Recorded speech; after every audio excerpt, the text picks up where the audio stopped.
ओम शांति।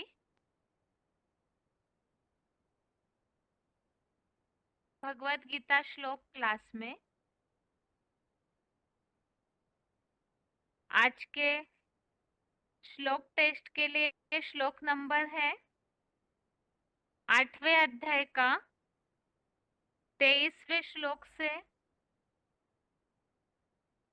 8वें अध्याय का 23वां श्लोक, अध्याय 8 श्लोक नंबर 23 और चौथे अध्याय का 13वें से 16वें श्लोक तक, अध्याय 4 का श्लोक नंबर 13 से श्लोक नंबर 16 तक।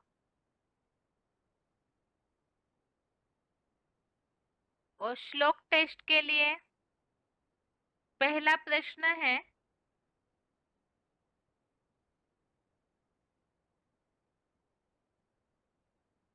ड्रामा हूबहू रिपीट होता है,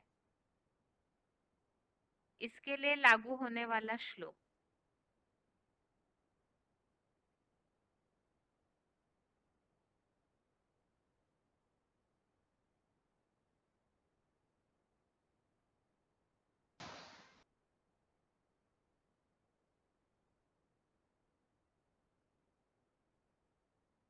कौन ओम शांति बहन जी।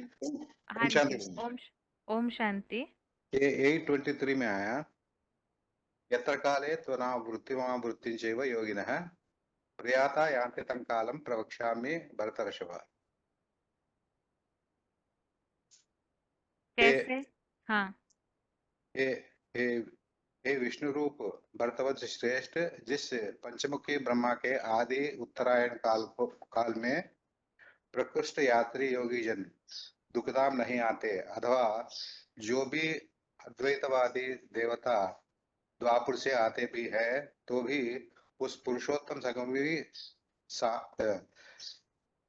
60 वर्षीय विशेष शूटिंग काल को भी आगे बताऊंगा।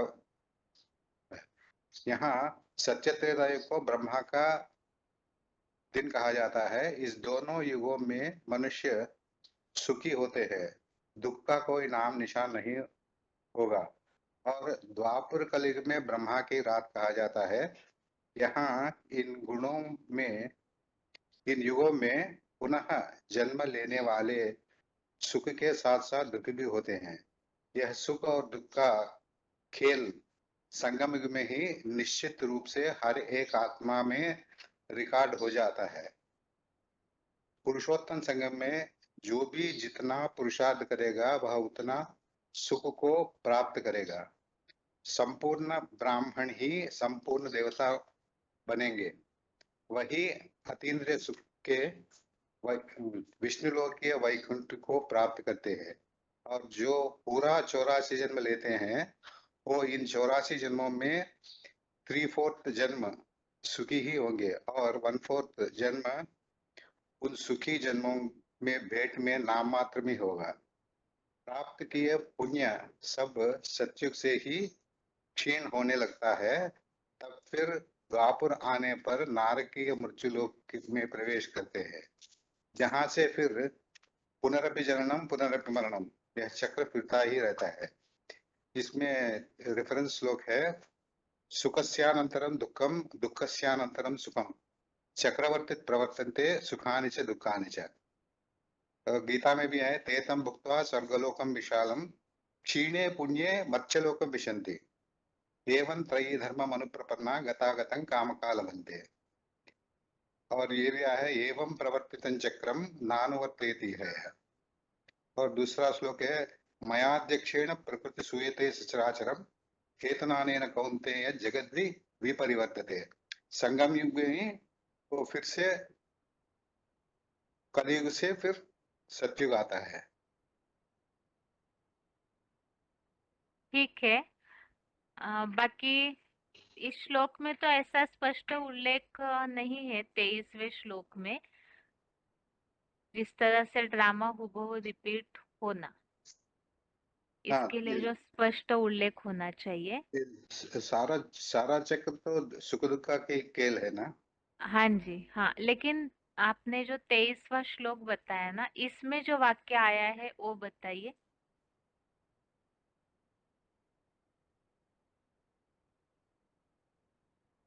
प्रया ये यत्र काले त्वनावृत्तिमावृत्तिं चैव योगिनः।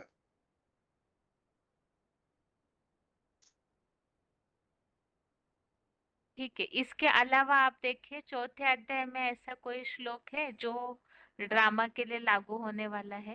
ये चातुर्वर्णम मया सृष्टं गुणकर्म विभागश तस्य कर्तारपि मां विद्य कर्तारम् अव्ययम्। ये भी तो चलता ही है फिर भी। ठीक है, इसके अलावा?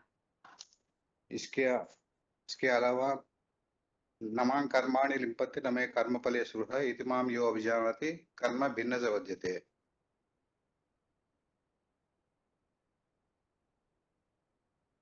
और ठीक है। दूसरा है एवं ज्ञात्वा कृतं कर्म पूर्वैरपि मुमुक्षुभिः कुरु कर्मैव तस्मात्तं पूर्वै पूर्वतरं कृतम्। हाँ, ठीक है। माता जी है बहन जी। हाँ हाँ, ठीक है। ओम शांति बहन जी। हाँ, ओम शांति। रोल नंबर माता जी, भाई का भी बताइए, आपका भी बताइए। 812 भाई का, मेरा हाँ 813। हाँ, ठीक है।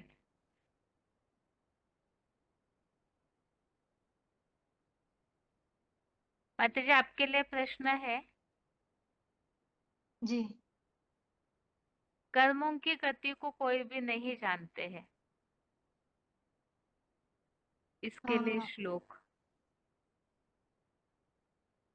कर्म न मां कर, कर्माणि लिम्पन्ति न मे कर्मफले स्पृहा इति मां यो भी जानाति कर्मभिर्न स बध्यते। मतलब भगवान जो है कर्म में लिम्पायमान नहीं होता है, ऐसा कोई जान सकते हैं तो वो कर्म से बाध्य नहीं होते हैं। तो नहीं, इस एक मिनट माता जी, प्रश्न ये पूछा है कि इस दुनिया में कर्मों की गति को कोई भी नहीं जानते हैं, इसके लिए श्लोक चाहिए। ये श्लोक जो है बेसिक कोर्स में भी हमने आत्मा के पाठ में देखा है। जी कर्मों की गति को नहीं जानते कोई, इसका रिजल्ट क्या होगा? जब जानेंगे नहीं तो क्या करेंगे वो? हम्म, हाँ, ये जो कर्मों तस्मात् को जानेंगे नहीं वो कंफ्यूज होंगे कर्मों के जी बारे में। किं कर्म इति कवयोरपि अत्र मोहिताः तत्र ते कर्म प्रवक्ष्यामि ये ज्ञात्वा मोक्षसे अशुभात्। क्या कर्म है, क्या विकर्म है और क्या अकर्म है, ऐसे कर्म थ्योरी के बारे में 2500 इतिहास में यहाँ बड़े बड़े न्यायाधीश ऋषि मुनि आदि विद्वान लोग भी चकरा गए हैं, मतलब जान नहीं पाए हैं, ऐसे पत्थर बुद्धि बन पड़े हैं। तुझे वह कर्म अकर्म विकर्म का स्वरूप बताता हूँ, जिसे सच्ची गीता संविधान अनुसार जानकर, मतलब श्रीमत को जानकर 2500 वर्षीय सत्य त्रेता के आधा कल्प के लिए अशुभ कर्म से मुक्त हो जाएगा। ठीक किम है माता कर्म। जी। जी। ठीक है, आपका आ- प्रश्न हो गया। जी हाँ, ओम शांति। ठीक है जी, ओम शांति। आगे के लिए प्रश्न है।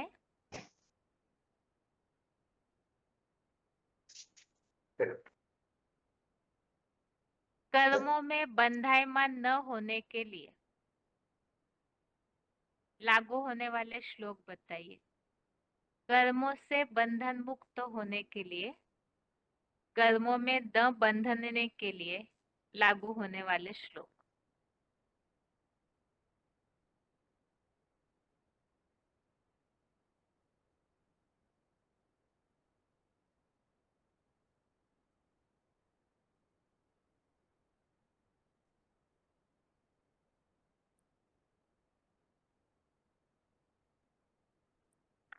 हेलो। हाँ जी, ओम शांति। Roll number? 15374। हाँ जी, उत्तर? 4 का 30। न मा कर्माणि लिप्यन्ते न मे कर्मफल स्पृहा इति मामेयम् अभिजायते कर्मभ्यः न स बन्धते। न मुझको अच्छे बुरे कर्मों का बंधन है, न मुझे क्यों कर्म के फल है कोई प्रकार की इच्छा है। ऐसे जो भली भांति मंथन करके मुझ सदाकाल निर्लिप्त रूपों को जान लेता है, वो स्वर्ग वैकुंठ के 21 जन्म सत्य तृतीया भी अधाकल्प कर्म में नहीं जानता, वह सुखी ही रहता है। ठीक है माता जी। और इसके अलावा और कोई श्लोक है?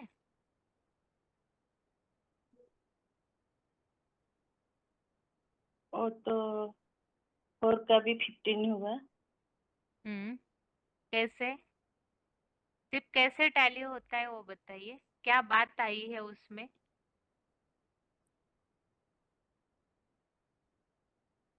क्योंकि जो शिव बाबा को पहचानते हैं वो बुद्धि किसी के बंधन में नहीं रहते, वो बंधन से मुक्त आसक्ति होकर रहते।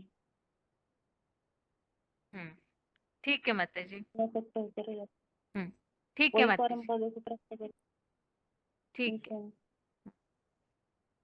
आगे के लिए प्रश्न है।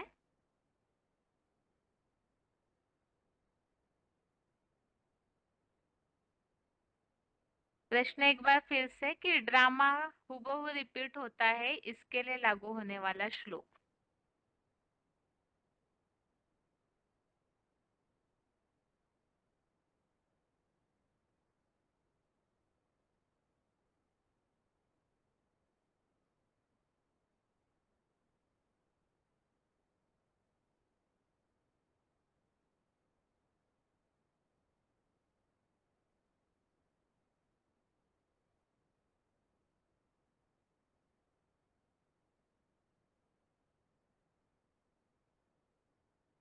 हेलो।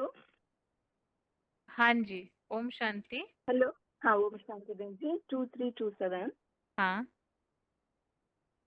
4/15 श्लोक है। हाँ। एवं ज्ञात्वा कृतं कर्म पूर्वैरपि मुमुक्षुभिः कुरु कर्मैव तस्मात् त्वं पूर्वैः पूर्वतरं कृतम्। ऐसा जानकर कल्पांतर के पुरुषोत्तम संगम युगी मुक्ति अभिलाषियों ने भी हूबहू ऐसा ही कर्म किया था। इसलिए हर कल्प में जो के जो हूबहू पुनरावृत्ति नियम से तू पूर्व कल्प से पूर्वतर हर चतुर्युगी में किए हुए कर्मों को मुकर्ररत में मुझे पहचान कर ही कर।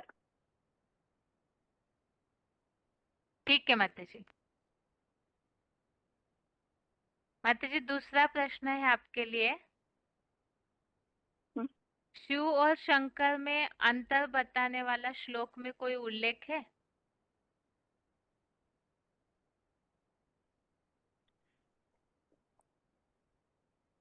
कई श्लोक के फुटनोट में वाक्य आया हो। हाँ जी, शिव और शंकर में 4/13 में है। हाँ, बताइए हाँ, क्या अंतर है? 4/13 में है। 13 निराकार शिव ज्योति सदा परमधाम वासी है। आदिदेव आदम एडम काशी कैलाशवासी साकार दुनिया का वासी है। ये शंकर के लिए लागू होता है। ठीक है। ये वाक्य जो आया है इसका इस संबंधी श्लोक में क्या उल्लेख है?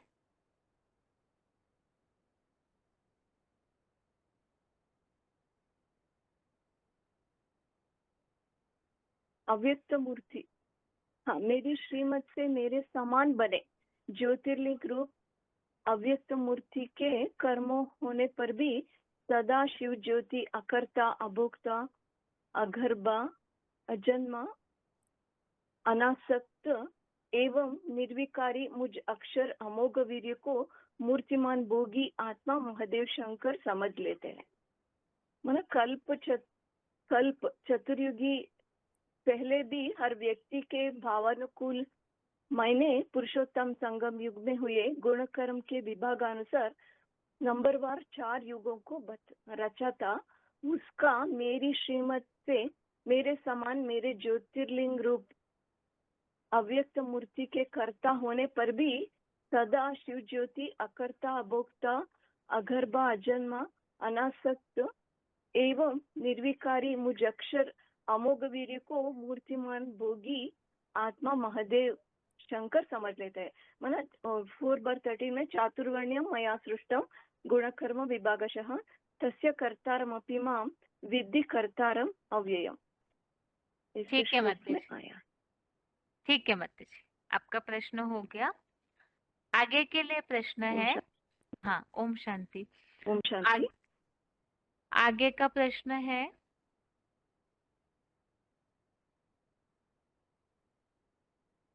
भगवान का एक गुण श्लोक में उल्लेख किया हुआ है। वैसे तो 2 श्लोकों में 2 अलग गुणों का उल्लेख है, तो वो दोनों गुणों को बताना है। और इसके बारे में हमने बेसिक कोर्स में भी इन गुणों का उल्लेख समझा है। परम पिता के गुण जो श्लोक में उल्लेखित है।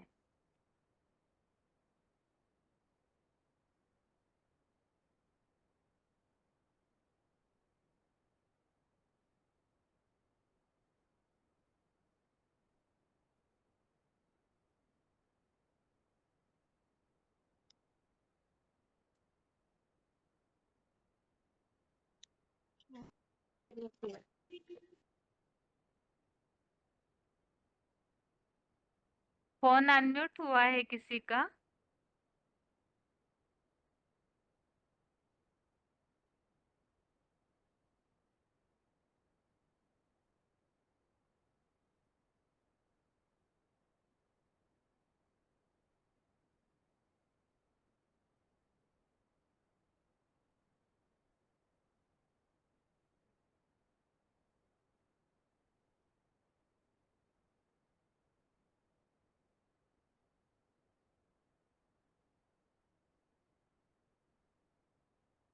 ओम शांति।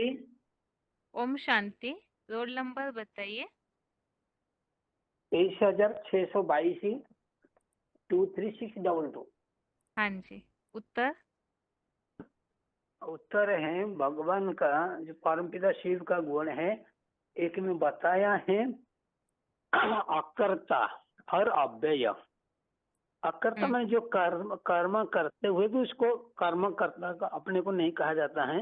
जैसे कि उसका कर्म में कुछ भान नहीं, देह भान में ही नहीं होता है, उसको अकर्ता कहते हैं, अभक्ता कहते हैं, अवगर्भ जन्मा कहते हैं, अनासक्त कहते हैं, वो निर्विकारी। ये सब अक्षर के अर्थ में बताया गया है।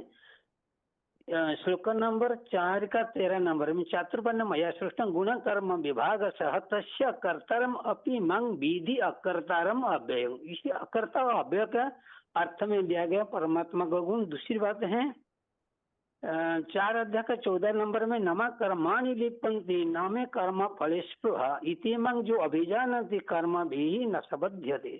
ये जो लिम्पन्ति है कर्म फल में जो स्पृहा है, ये भगवान का गुण है कि ना मुझको अच्छे बुरे कर्म का बंधन है। मनुष्य को अच्छे बुरे का कर्म का बंधन लग जाता है, लेकिन परमपिता को अच्छे बुरे का कर्म का बंधन नहीं है, ना उनको किसी कर्म का किसी प्रकार के फल में इच्छा है। इसी ऐसे जो भाली भांति मंथन करके मुझ सदाकाल निर्लिप्त रूप को जान लेता है, वह स्वर्ग प्लस वैकुंठ के एक ही जन्म अर्थात 7 त्रेता युगी आधा कल्प कर्म बंधन में नहीं आता। यहाँ पर भगवान को जो जानता है निर्लिप्त भगवान, जो लिप्त नहीं होता है, मतलब कर्म बंधन में नहीं आते, उसके कर्म का कोई प्रभाव नहीं पड़ता है। ये दोनों गुण इस दोनों श्लोक में है। ठीक है, आपका प्रश्न हो गया। आगे के लिए ओम प्रश्न, शांति। ओम शांति। आगे के लिए प्रश्न है,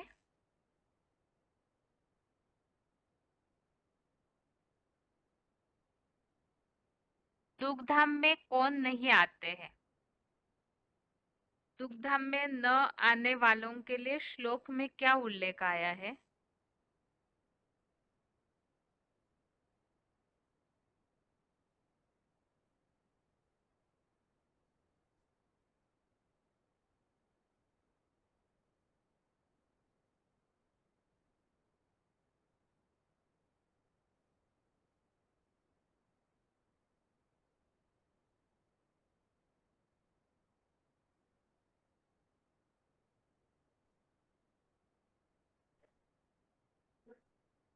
हेलो। हाँ जी, ओम शांति। लुचिया नमो ओ हमर रोल नंबर 202155। हाँ जी, हाँ माता जी, उत्तर बताइए। जी, हम म्हणजे प्रश्न मेरे क्या। दुग्धाम में कौन नहीं आते हेलो। हैं? दुख धाम में कौन नहीं आते हैं? दुग्धाम को दुग्धाम को कहते कि जे जो विष्णु पे भरत वंश नहीं सॉरी पंचमुखी ब्रह्मा का जो अवतारण गति काल को प्रकृष्ट रूप से जानते हैं, जो योगी जन जानते हैं, वो दुखधाम को नहीं आते हैं। ये जो 8 अध्याय का 23 श्लोक में बताया है। ठीक है माता जी, श्लोक बताइए। हेलो। श्लोक हाँ श्लोक बताइए। है यत्र हाँ यत्र काले तो अनावृत्तिं आवृत्तिं च एव योगिनः प्रयतयन्ति तं कालं वक्ष्यामि भरतस्तव। ठीक है माता जी, अरे आपका प्रश्न। हाँ, क्या बोल रहे हो? और बाकी तुम जो बात। हेलो। हाँ हेलो। बताइए। हाँ अरे कि बताइए। माताजी है माताजी। हाँ ଆପଣ दे ଯେଉଁ दीजिए। ବ୍ୟକ୍ତିଙ୍କ ସହିତ କଥା ହେଉଛନ୍ତି ସେ ଆପଣଙ୍କ କଲଟିକୁ ହୋଲ୍ଡରେ ରଖିଛନ୍ତି। ଦୟାକରି ଲାଇନ आगे के लिए प्रश्न है।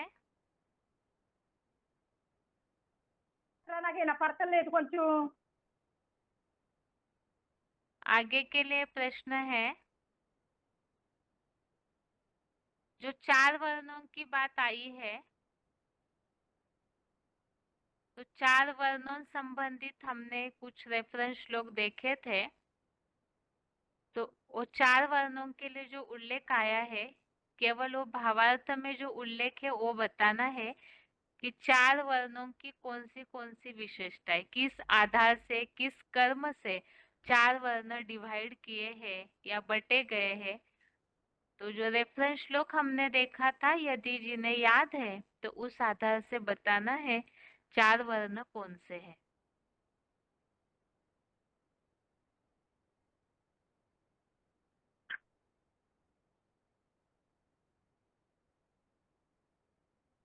हेलो। हाँ जी, ओम शांति। हेलो। ओम शांति। रोल हाँ नंबर बताइए। हाँ 5494 रेंज। हाँ ठीक है, उत्तर। 18 अध्याय में 41 वन में भी बताया। वर्णों के लिए पूछा ना। हाँ जी। ब्राह्मण हाँ ब्राह्मण क्षत्रिय वैश्य और शूद्र वर्णों के शूटिंग में आत्मा भाव से पैदा हुए गुणों से प्रकृष्टतया बांटे हुए हैं। इसके लिए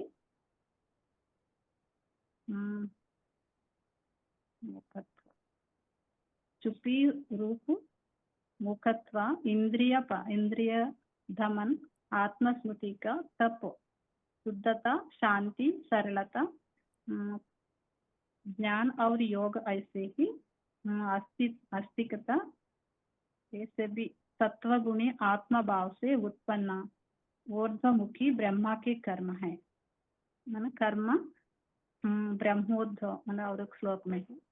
और शौर्य तेज धैर्य दक्षता और पेशना युद्ध में भी विधर्म कायरों जैसा ना भागना, दान और स्त्रीय शासकीय राजाई भाव, क्षत्रियों वाले स्वभाव से उत्पन्न गुण कर्म है। और खेती, गौरक्षा, व्यापार स्वभाव के उत्पन्न वैश्य कर्म है। चौतरफा नौकरी, चाकरी, सेवा, सुश्रूषा करना, माना शूद्रों के स्वभाव से पैदा हुए करना, वो तो शूद्र के लिए बोला, जो पूर्व जन्मों से भी कल्प कल्पांतर जुड़े हुए हैं, ये संस्कार है गुण। ठीक है माता जी। बताऊं बस? नहीं माता जी, हो गया। हाँ, आगे के लिए प्रश्न है,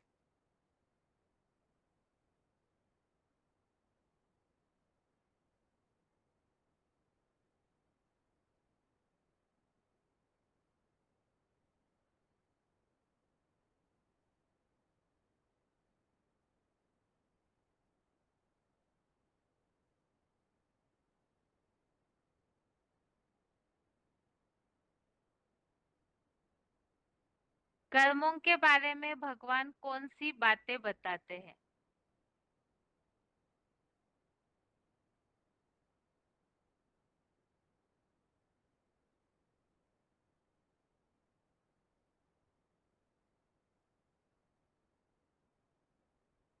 हेलो। हेलो, हाँ जी। हाँ दीदी, ओम शांति। ओम शांति। Roll number 23676। ठीक है माता जी, उत्तर बताइए। क्या दीदी? माता जी, प्रश्न यह पूछा था, ए- कर्मों के बारे में भगवान कौन सी बातें हमें समझाते हैं?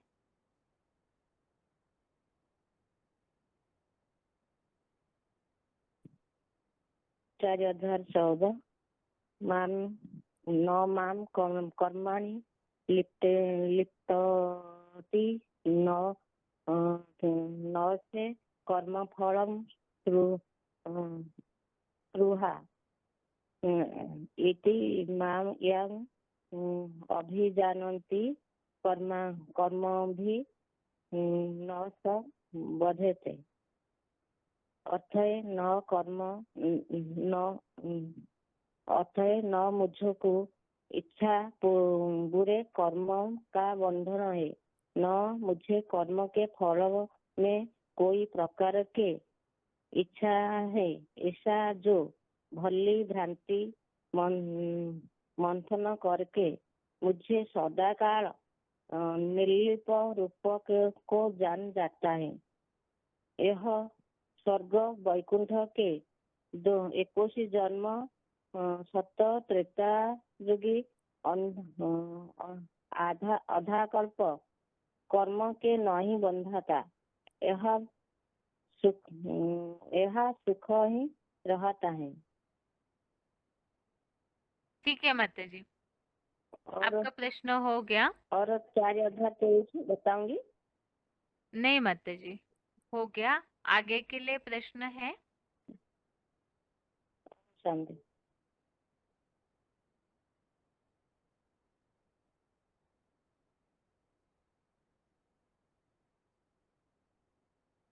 प्रश्न एक बार फिर से, भगवान आकर के कर्मों में कौन सी बातें समझाते हैं और उससे क्या फायदा होता है?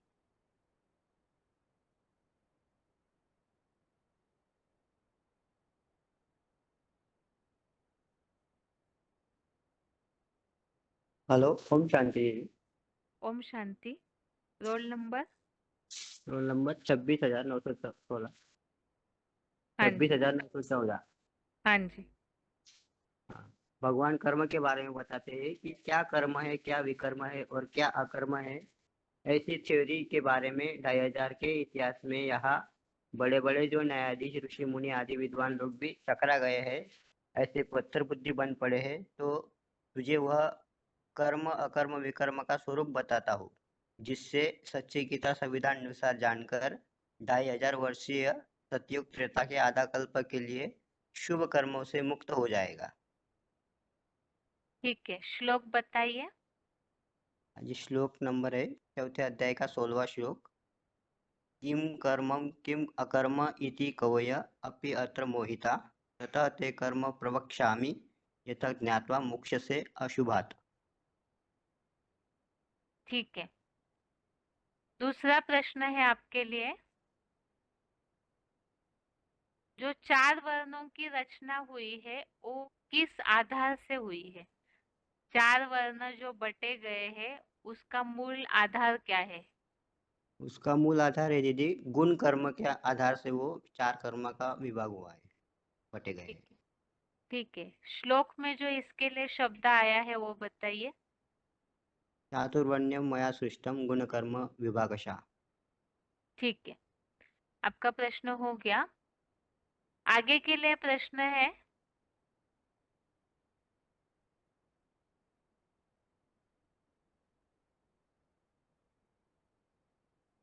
यहाँ संगम युग के लिए क्लैरिफिकेशन वाले अर्थ में एक शब्द उपयोग किया गया है। जो श्लोक संबंधित पॉइंट चले थे, यदि वो ध्यान से सुने होंगे तो शिव बाबा ने उसमें 2 प्रकार के संगम युग बताए थे। तो श्लोक में जो शब्द आया है वो भी बताना है, और पॉइंट जो हमने मुरली का सुना था श्लोक संबंधित, तो उसमें भी 2 प्रकार के संगम युग बताए हैं बाबा ने, तो उसे भी बताना है।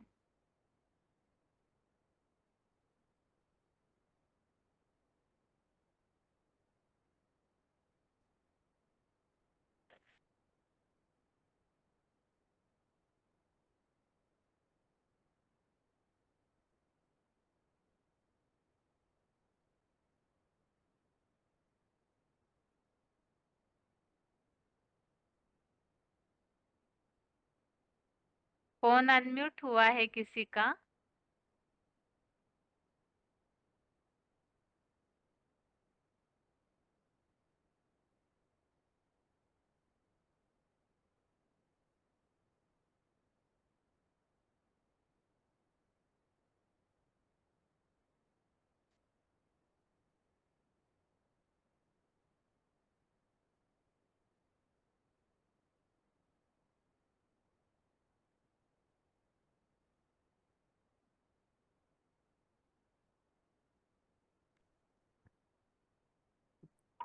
दीदी Om Shanti. Hello, roll number, हाँ जी, रोल नंबर। Roll number 16 468। ठीक है माता जी। उत्तर? ये आठवें अध्याय का 23वां श्लोक है। हाँ। यस्य काले तु अनावृत्ति आवृत्तिं च एवं योगिनः प्रयातः यान्ति तं कालम वक्ष्यामि भरत वर्षभम। इसमें 60 वर्ष का संगम युग भी बाबा ने बताया। पुरुषोत्तम संगम युग 60 वर्षीय विशेष शूटिंग काल। तो बाबा ने 1901 बताया है साधारण संगम युग, और एक बताया है पुरुषोत्तम संगम युग। तो साधारण संगम युग बताया है बाबा ने जो 1936 से लेकर के 73 तक। तो ये साधारण संगम युग हुआ जिसमें ही उतरती कला का हुआ। और जो 76 से बताया है तो 76 से पुरुषोत्तम, जब पुरुषोत्तम व्यक्ति प्रत्यक्ष होगा तभी तो पुरुषोत्तम युग माना जाएगा। इससे पहले पुरुषोत्तम प्रत्यक्ष ही नहीं हुआ। तो 76 में रामबली आत्मा पुरुषोत्तम बनी तो प्रत्यक्ष हुई। इसलिए यहाँ से हमने 60 वर्ष जो बताए हैं, यहाँ से पुरुषोत्तम युग शुरू होता है 1976-77 से। ठीक है माता जी।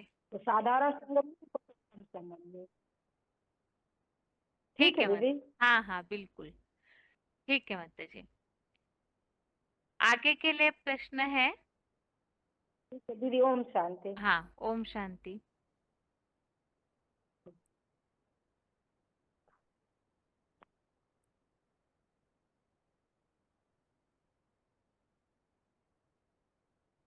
कर्मों से मुक्ति के लिए या तो बंधन मुक्त होने के लिए जो श्लोक है,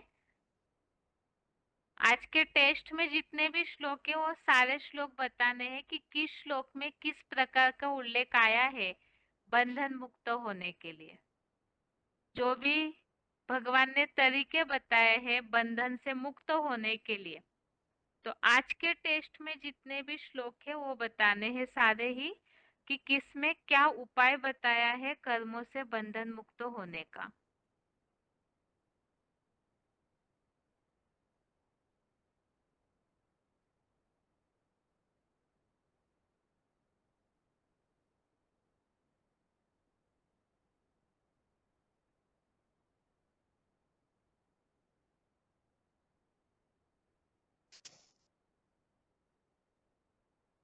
हेलो। हाँ जी, ओम शांति। Roll number 62। आपका आवाज कट गया था, एक बार फिर से रोल नंबर बताइए। 17062। हाँ जी, उत्तर बताइए। बता रहे माता बहन जी।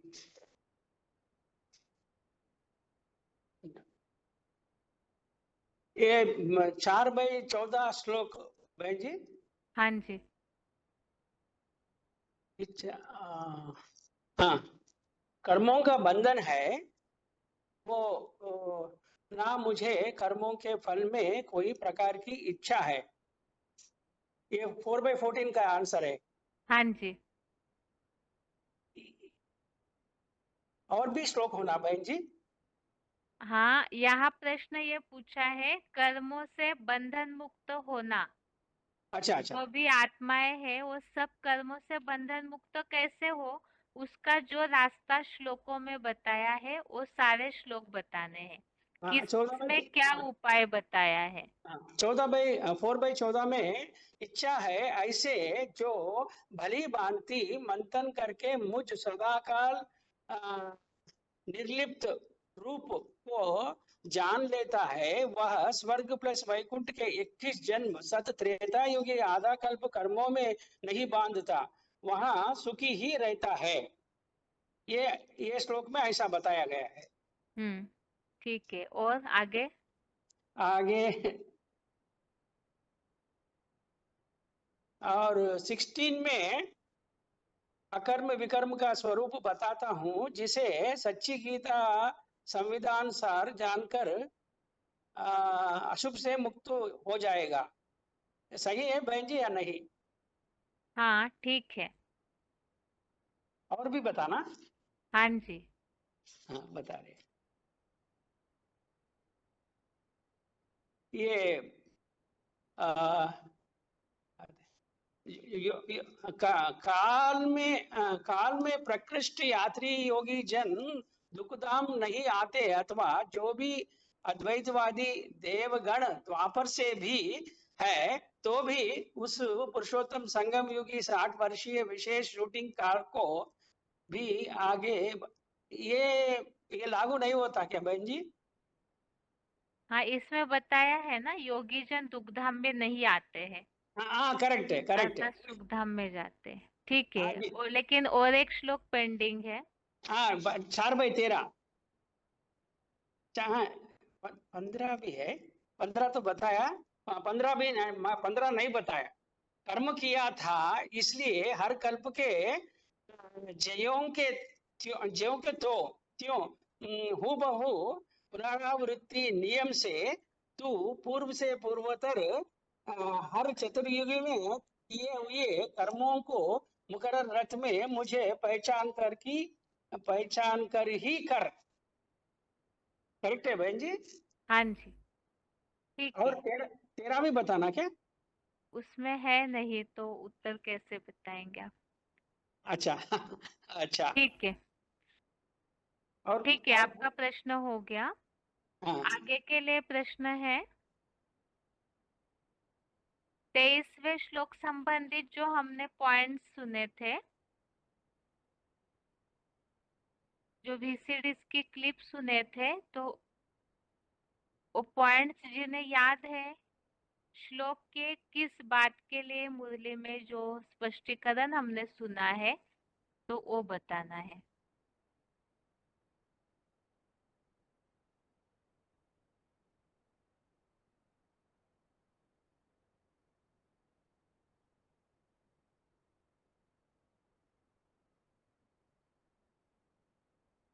हेलो। हाँ जी, ओम हाँ, ओम शांति। शांति। हाँ, रोल नंबर 21,973। 73 ना? 73, हाँ 73। ठीक है, उत्तर हाँ, बताइए। ये 37 से 18 BCD में बाबा ने बोला, उत्तरायण काल का जो प्रकृष्ट यात्री है इसके बारे में बोला। याद की यात्रा के बारे में बोला। याद की यात्रा आत्मा की यात्रा है, ये तो देह की यात्रा नहीं है ना। माने आत्मा को जो यात्रा होता है, बाबा ने बोले ना, रात की राही थकमक जाना, मतलब मना जो आत्मा की यात्रा करते करते बहुत समय हो गया, जो थक जाते हैं ना, लंबे टाइम हो गया थक जाते हैं, बाबा ने बोले थक मत जाना। कोई कम थकते हैं, कोई ज्यादा भी थकते हैं। हाँ, भूल मत जाना, ये कोई जिस्मानी यात्रा नहीं है, ये तो रूहानी यात्रा है। जानते हुए इस यात्रा मतलब ये जो याद की यात्रा है ना, ये इसमें हमारा जो बेड़ा पार हो जाता है। बेड़ा मतलब क्या है? बेड़ा मतलब जो मतलब बाबा ने बोले इसमें खड़े खड़े मत हो जाना। इस जो यात्रा है ये बेड़ा पार हो जाएगी। मतलब कौन सा बेड़ा है, कौन सा बेड़ा पार हो जाएगी? वो जो बेड़ा है, बेड़ा बेड़ा बोलो, नौका भी बोलो।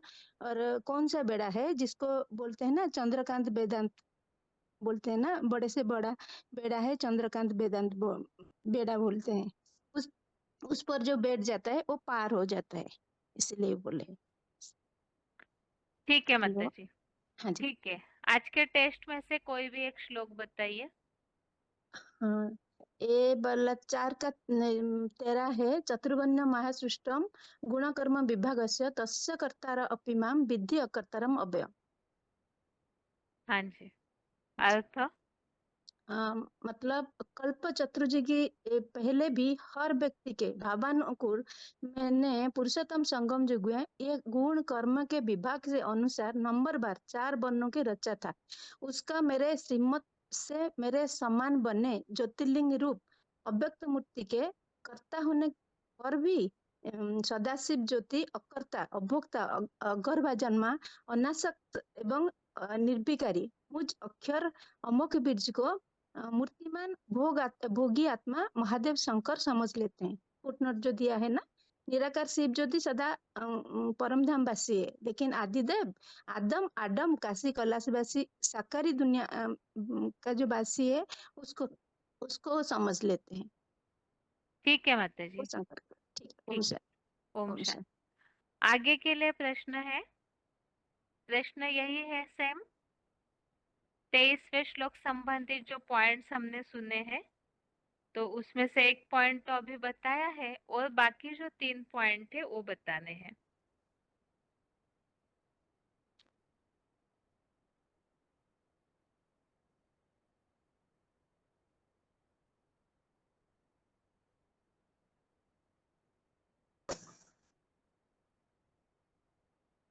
हेलो। हाँ जी, ओम शांति। Roll number. ओम ओम शांति। 21753। हाँ, उत्तर बताइए। हाँ, मुरली में बाबा ने बताया है कि पंचमुखी ब्रह्मा का आदि उत्तरायण काल कृष्ण को दिखाते हैं।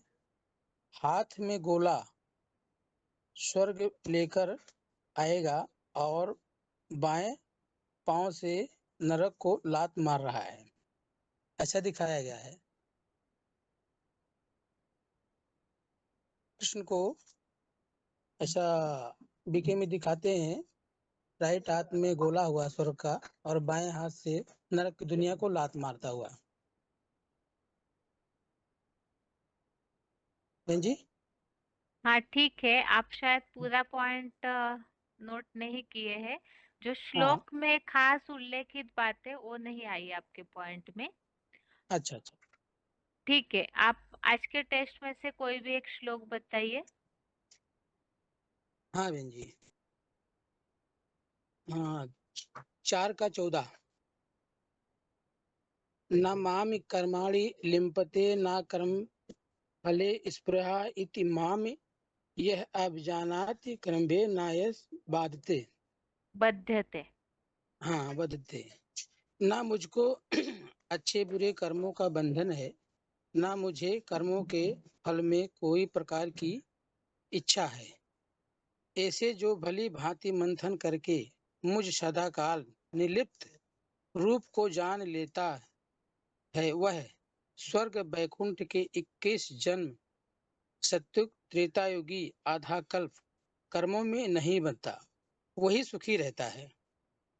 जो जिसको लेप छेप नहीं लगता है, उसको मनुष्य अगर जान लेता है तो वो भी कर्मों में बंधायमान नहीं होगा, क्योंकि शिव क्या है, वो देहधारी नहीं है, वो विदेही है। तो जो देहधारी होते हैं उनको कर्मों का लेप छेप लगता है, शिव का लगने का तो कोई सवाल नहीं बहन जी।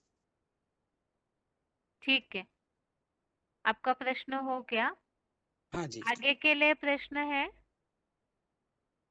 और पॉइंट्स बाकी है, जो VCDs के पॉइंट्स हमने समझे हैं। तो और जिन्हें याद है खास श्लोक के लिए जो उल्लेखित बात है, जो क्लिप हम सुनते हैं उसमें बीच में कहीं और संदर्भ भी आ जाता है, लेकिन श्लोक संबंधित जो बात खास आई है उस पॉइंट में तो वो बतानी है।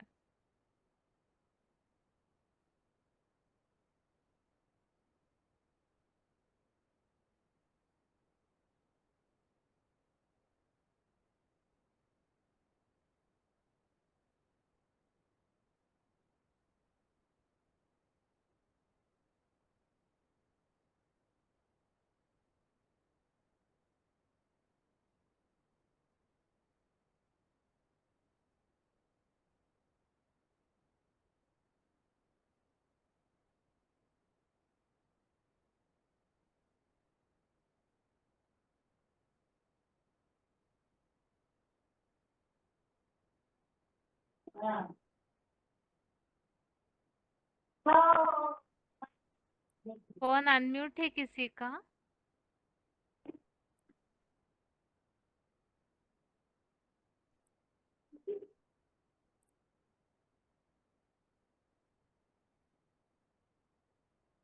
फोन अनम्यूट है किसी का?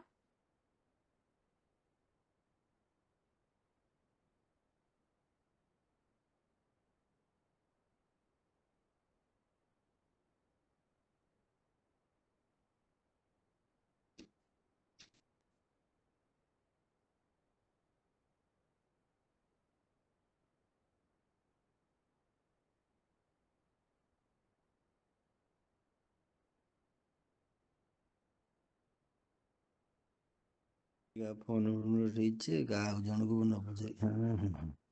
हेलो। हाँ जी, ओम शांति। हाँ, रोल रोल नंबर? नंबर 24548। हाँ जी, उत्तर? उत्तर जो अभी जो पूछा था उनका उत्तर तो है, जो सन 76 में ब्रह्मा के दिन शुरू होता है, हाँ और जी, तो ब्रह्मा जो चतुर्मुखी ब्रह्मा शरीर छोड़ा 69 में, तो उनका तो रात्रि था। तो ब्रह्मा का जो 100 साल पूर्ण हो गया, वो 76 में वो अमरलोक उनका हो गया। इसी समय दिखाते थे कृष्ण का तीरी पर स्वर्ग लेके आया, फिर उसको छिपा देते हैं 76 से। वो तो रामबाली आत्मा 76 से जन्म लिया, कहते हैं ना, वासुदेव टोकरी में बुद्धि बुद्धि टोकरी में लेके गया, वो तो बुद्धि रूपी टोकरी में लेके गया, अर्थात तो कृष्ण का आत्मा रामबाली आत्मा के बुद्धि रूपी टोकरी में बैठ गया।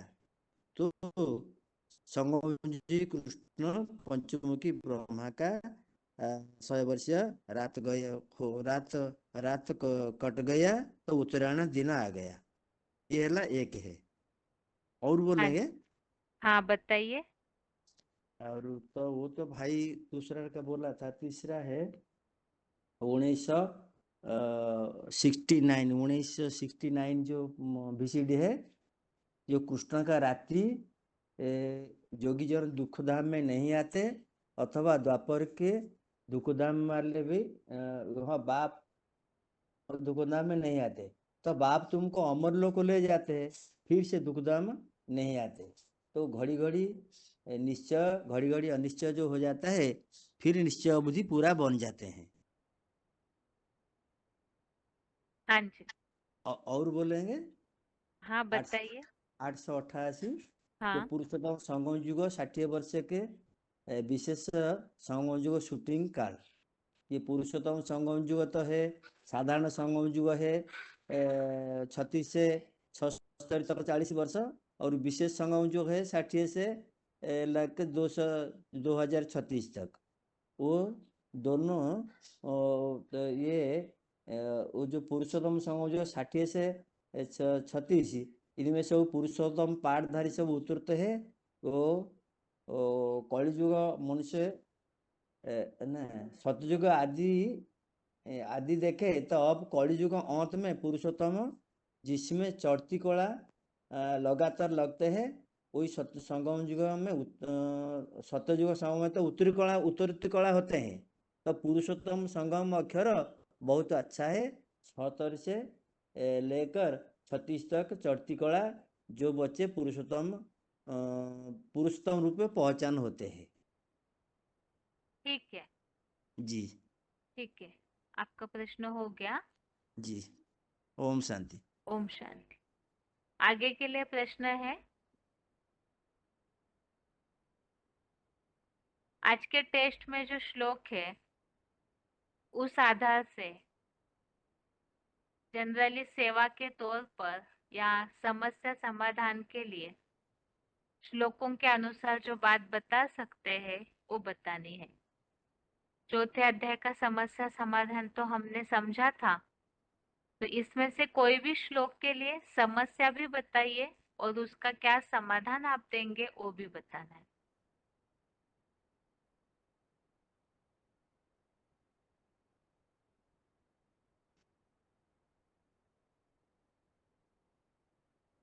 हेलो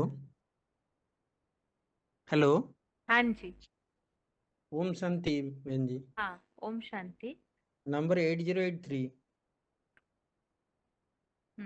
ठीक है। उत्तर। ये जो 4 अध्याय का 1 से लेकर 18 तक जो हेडिंग है, सगुण भगवान का प्रभाव और कर्मयोग का विषय।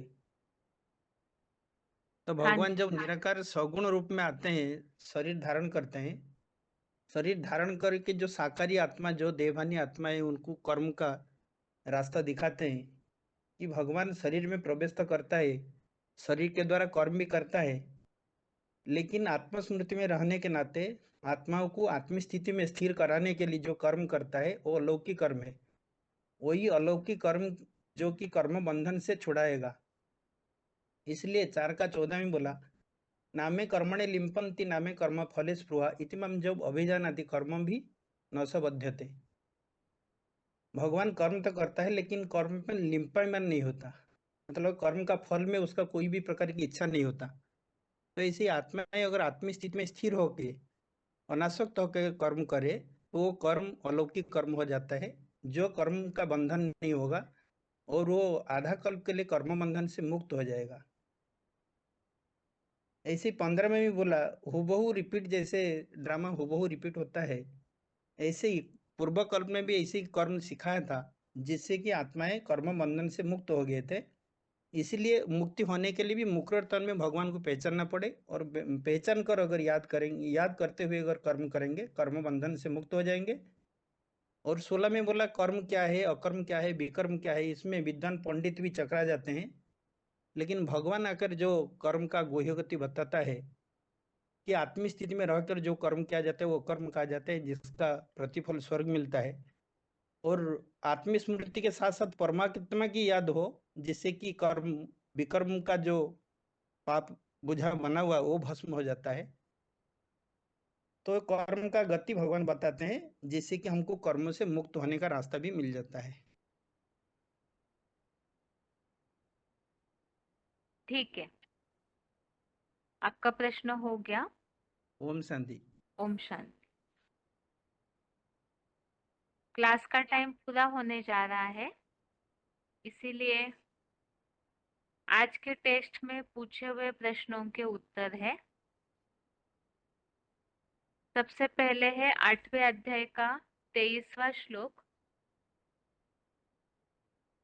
इस श्लोक संबंधित एक तो ये प्रश्न पूछा था,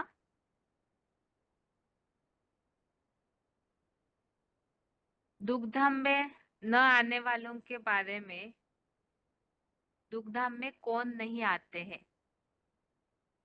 तो इसका उत्तर है जिस पंचमुखी ब्रह्मा के आदि उत्तरायण काल में प्रकृष्ट यात्री योगी जन दुग्धाम में नहीं आते। तो पंचमुखी ब्रह्मा अर्थात जो परम ब्रह्म ऊर्ध्वमुखी ब्रह्मा है, जिनका इसके पहले के श्लोकों में उत्तरायण काल अर्थात ब्रह्मा का दिन, और ब्रह्मा का दिन अर्थात ही जो ज्ञान की रोशनी से भरपूर होते हैं, तो ऐसे काल के जो यात्री है, ऐसे योगी जन दुग्धाम में नहीं आते हैं। दूसरा प्रश्न ये पूछा था, श्लोक में जो उल्लेख आया है उस अनुसार संगम युग के 2 प्रकार बताए हैं, वो कौन से? तो जो पॉइंट हमने समझा था VCD नंबर 888, VCD नंबर 888, इस पॉइंट में बाबा ने 2 प्रकार का संगम युग बताया। ऐसे तो मूल्यों में कई बार आता है, एक है संगम युग जिसे कहेंगे सामान्य संगम युग, साधारण संगम युग, और एक है विशेष संगम युग अर्थात पुरुषोत्तम संगम युग। तो पुरुषोत्तम संगम युग कब से कहेंगे? जब से पुरुषोत्तम आत्मा प्रत्यक्ष हो। तो वो है 76 से जो पुरुषोत्तम आत्मा प्रत्यक्ष होती है, तब से ही ये विशेष संगम युग शुरू होता है, जिसे विशेष शूटिंग काल बोला है श्लोक में। पुरुषोत्तम संगम युग ये 60 वर्षीय विशेष शूटिंग काल को भी आगे बताऊंगा। तो ये 76 के बाद से जब वो आत्मा प्रत्यक्ष होती है पुरुषों में उत्तम, तब से वो विशेष शूटिंग काल शुरू होता है। तो इस संबंधित पॉइंट में बाबा ने बात बोली है कि 36 से भगवान बाप आए तो है, लेकिन उस कार्य को जो पुरुषोत्तम है उस रूप में किसी ने जाना नहीं। तो जब ज्ञान योग के पुरुषार्थ के आधार से उसे जानने लगते हैं, तब से वो विशेष शूटिंग काल शुरू होता है।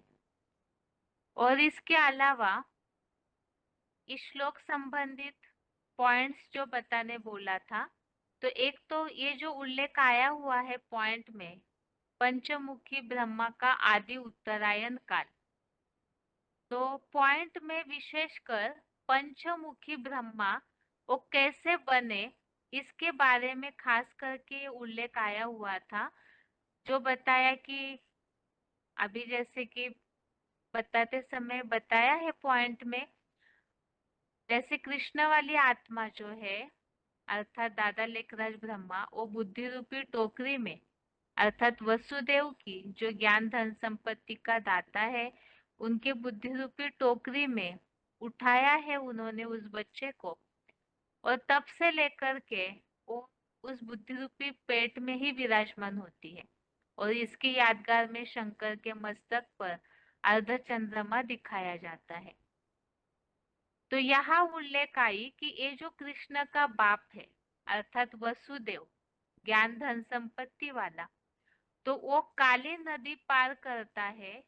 तो यहाँ बात है ब्रह्मा का भी बाप अर्थात ही वो वास्तव में है ऊर्ध्वमुखी ब्रह्मा, जिनका गायन शास्त्रों में इस तरह से है कि उनका एक मुख काट दिया। जो ब्रह्मा है उसमें से कहते हैं एक मुख उनका कटा हुआ है, तो वो है देह भान अलग कर दिया। तो जब देह भान अलग हो जाता है उस 5वें मुख का, तो वही वास्तव में है 5वां मुख जो ब्रह्मासु विष्णु अव्वल नंबर में बनता है। तो ये जो पंचमुखी ब्रह्मा का आदि उत्तरायण काल अर्थात वही 76 से उसकी शुरुआत हो जाती है।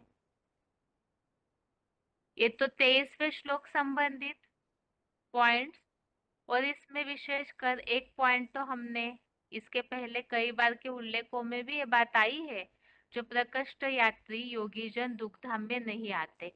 तो जो परम ब्रह्म को पहचान लेते हैं, तो इसके पहले के पॉइंट्स में भी, श्लोकों में भी इस बात का उल्लेख हमने समझा ही था कि ऐसे जो योगी जन है वो दुखधाम में नहीं आते, तो कहाँ जाते हैं? सुखधाम में 2500 वर्ष का जो सतयुग त्रेतायुग रूपी स्वर्ग है वहां पहुंचते हैं। और अगर दुखधाम में आएंगे तो वो द्वापर युग से ही फिर आना उनका शुरू हो जाता है। तो इस श्लोक संबंधित यहाँ तो खास बात है कि पंचमुखी परम ब्रह्मा का आदि उत्तरायण काल, तो उसे जो जानने वाले रूहानी यात्री है, प्रकृष्ट यात्री, वही दुखधाम में वापस नहीं आते हैं। और ये श्लोक है 23वां, यत्र काले त्वनावृत्तिम आवृत्तिम चैव योगिनः प्रयाता यान्ति तम कालम वक्ष्यामि भरतर्षभ। अभी आगे चौथे अध्याय के श्लोक, 13वां श्लोक है चौथे अध्याय का। इस संबंधित प्रश्न ये था पहले, शिव और शंकर में अंतर बताने वाला कौन सा वाक्य श्लोक में आया हुआ है? तो यहाँ इस श्लोक नंबर 13 का जो फुटनोट है, इसमें ये बात लिखी है, निराकार शिव ज्योति सदा परमधाम वासी है, आदिदेव आदम एडम काशी कैलाशी वासी साकारी दुनिया का वासी है। तो इसमें दो अंतर बताए हैं शंकर और शिव का। और ये उल्लेख किस आधार से, किस कारण लिया है यहाँ पर? तो इसका श्लोक में यह उल्लेख है, जो चार वर्णों की सृष्टि रची है उसका कर्ता होने पर भी, जो अव्यक्त मूर्ति है वो उसका कर्ता होने पर भी सदाशिव ज्योति अकर्ता और जो अक्षर है उनको समझ लेते हैं। तो यहाँ इस प्रकार उल्लेख है कि वास्तव में अव्यक्त मूर्ति के द्वारा ये सारा संसार विस्तृत हुआ है, जो शिव समान बनी हुई मूर्ति है उनके द्वारा। तो ये सप्त पुरुषोत्तम संगम युग में होता है, लेकिन सारी जो भी बातें हैं वो परमपिता शिव के लिए ही ठोक देते हैं भक्ति मार्ग में। तो इसीलिए इस बात का उल्लेख समझाने के लिए यहाँ बताया कि इस साकार दुनिया की रचना में चार वर्ण होते हैं। तो साकार दुनिया का रचनाकार आदिदेव आदम एडम, जो मनुष्य सृष्टि का बाप है वो है, और परम पिता शिव तो सदैव के परम धाम वासी है। इसके अलावा इस श्लोक में ये प्रश्न और पूछा था, जो चार वर्णों की रचना होती है उसका आधार क्या है, किस आधार से विभाग किए जाते हैं, डिवाइड किए जाते हैं? तो उसका आधार है गुण और कर्म के विभागानुसार। इसके अलावा इस श्लोक संबंधित ये पूछा था कि इसके रेफरेंस श्लोक में जो उल्लेख आया है चार वर्णों में, क्या उनके गुण या कर्म डिवाइड किए हुए हैं? तो इस संबंधित 18वें अध्याय का ही 41 से 44 तक श्लोक थे। तो इसमें ये बताया है कि जो आत्म भाव से, शूटिंग में ही जो आत्मिक भाव से जो पैदा हुए गुण है उस आधार से चार वर्ण बचे, ब्राह्मण, क्षत्रिय, वैश्य और शूद्र। तो वैसे ब्राह्मण सो देवता बन जाते हैं, तो वो एक वर्ण, क्षत्रिय, वैश्य और शूद्र। और इसके अलावा जो ब्रह्मा के कर्म अर्थात ब्राह्मणों के कर्म, तो वो बताया मुकत्व अर्थात मौन, इंद्रिय दमन, तप, शुद्धता, शांति, ज्ञान योग और आस्तिकता। ये ब्राह्मणों के अर्थात ब्रह्मा के आत्मभाव से उत्पन्न कर्म है। क्षत्रियों के लिए बताया था शौर्य, तेज, धैर्यता, दक्षता, ये तो उनके गुण हो गए। और कर्म बताया शासकीय, राजाई भाव, तो ये क्षत्रियों के। और वैश्यों का बताया खेती, गोरक्षा, व्यापार, ये उनके स्वभाव से उत्पन्न कर्म। और शूद्रों का बताया है नौकरी चाकरी। इसके अलावा इस श्लोक संबंधित समस्या और समाधान में ये बात बताई जा सकती है, जैसे कि लोग वर्ण भेद, जाति भेद, कुल भेद, ऊंच नीच की भेद की जो भावनाएं हैं, उसके कारण आज समाज में जो झगड़े टंटे बढ़ते जा रहे हैं। तो इस श्लोक में इस बात का उल्लेख किया हुआ है कि वास्तव में वर्ण भेद, जाति भेद, वर्ण अर्थात जो रूप रंग है, उस आधार से भी आज दुनिया में बहुत मतभेद होते हैं। जाति या कुलों के आधार से भी मतभेद होते हैं।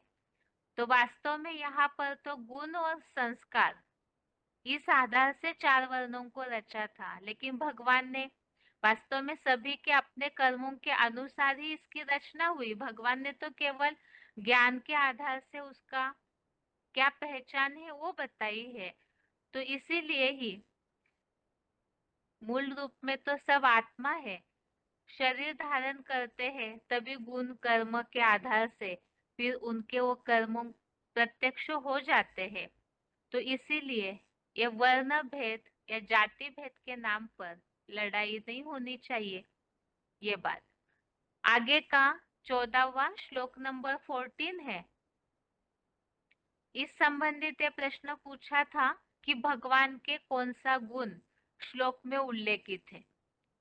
तो श्लोक नंबर 13 में भी परम पिता के गुण आए हैं कि वो अकर्ता है, अक्षर है, अमोघ वीर्य है, और क्लैरिफिकेशन वाले अर्थ में बता दिया, अभोक्ता, अगर्भ, अजन्मा, अनासक्त है। इस श्लोक में भी ये बात बताई कि भगवान सदैव के लिए निर्लिप्त है। अकर्ता है, इसका मूल प्रूफ है कि वो निर्लिप्त है।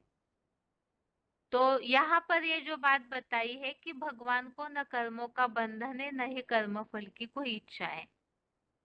और इस तरह से ही आप प्रश्न पूछा था श्लोकों में कि कर्मों में न बंधने के लिए किन किन श्लोकों में उल्लेख है। तो इसमें से 14वें अध्याय ये 4वें श्लोक में भगवान को जो जान लेता है निर्लिप्त स्वरूप को, तो कर्मों में नहीं बंधता, ऐसा उल्लेख है। और इसके अलावा 15वें श्लोक में भी उल्लेख है, उसे तो आगे देखते हैं। इसके अलावा इस श्लोक संबंधित यही प्रश्न कि कितने समय के लिए कर्मों में नहीं बनते हैं या सुखी रहते हैं आत्माएं, तो यहाँ 21 जन्मों के लिए अर्थात सत्युग त्रेतायुग रूपी आधा कल्प के लिए कर्मों में नहीं बनता है। और ये श्लोक है, न माम कर्माणि लिम्पन्ति न मे कर्म फले स्पृहा इति माम यो भी जानाति कर्म भिर्न न सबध्यते। इसके अलावा 15वां श्लोक, श्लोक नंबर 15 है। इसमें ये पूछा था, एक तो ड्रामा हूबहू रिपीट होता है, इसके लिए लागू होने वाला श्लोक। तो ये 15वें श्लोक में जो उल्लेख आया हुआ है कि पूर्व से पूर्वतर हर चतुर्युगी में किए हुए कर्मों को कर, जो नियम है हूबहू पुनरावृत्ति का, इस आधार से ही कर्म कर। तो ये श्लोक भी इसी हिसाब से है, कर्मों से बंधन मुक्त होने के लिए। तो 14वें श्लोक से रिलेटेड ये श्लोक है कि जिन्होंने भगवान को निर्लिप्त रूप में जान लिया, तो वो भी मुक्ति की अभिलाषा से कर्म करते हैं। तो कर्मों से बंधन मुक्त होने के लिए भगवान को यथार्थ रीति जानकर उस मुक्ति की अभिलाषा से कर्म करना। और दूसरी बात, कर्मों से में बंधायमान न होने के लिए और एक खास कारण, ड्रामा हूबहू रिपीट होता है। तो जैसे कि बताया कि ड्रामा में जो रील है उस अनुसार हमारा पार्ट चल रहा है, तो ऊपर नीचे अवस्था होती है तो भी उसमें कई बार साक्षी होना है, क्योंकि ड्रामा की रील हूबहू रिपीट होती है, तो बरबस ही वो कर्म सब करते हैं। और इसके अलावा ये श्लोक है, एवं ज्ञात्वा कृतं कर्म पूर्वैरपि मुमुक्षुभिः कुरु कर्मेव तस्मात् पूर्वे पूर्वतरम कृतम। आगे है 16वां श्लोक, श्लोक नंबर 16।